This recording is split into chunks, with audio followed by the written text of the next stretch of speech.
மார்கழியின் மகத்துவம்.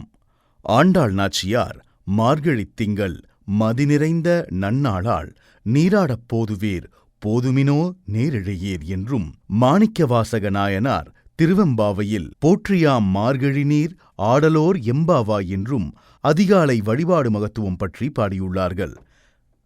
மார்கழி மாதம் முழுவதும் பெரும்பான்மையான கோவில்களில் திருப்பாவை, திருவெம்பாவை, திருப்பள்ளி எழுச்சி, ஆழ்வார் பாசுரங்கள் பாடப்படுகின்றன.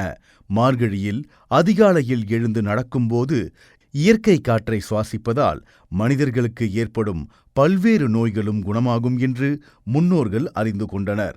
ஆண்கள் நாம சங்கீர்த்தனம் பாடி நகர்வலம் வருவதும், பெண்கள் காலையில் கோலம் போடுவதும் இம்மாதத்தில் இதற்காகவே மேற்கொள்ளப்படுகிறது. அறிவியலின்படி மார்கழி மாதத்தில் ஆக்சிஜன் நிறைந்த ஓசோன் படலம் பூமிக்கு மிக அருகில் அதிகாலை 4:30 மணி முதல் 6 மணி வரை இருக்கும். ஓசோன் வாயு நுரையீரலுக்கு சென்று புத்துணர்ச்சி உண்டாக்கும். மார்கழி மாதம் காற்று சருமத்திற்கும் உடல் நலத்திற்கும் நல்லது என்பதை விஞ்ஞானபூர்வமான ஆராய்ச்சியிலும் தெரியவந்துள்ளது.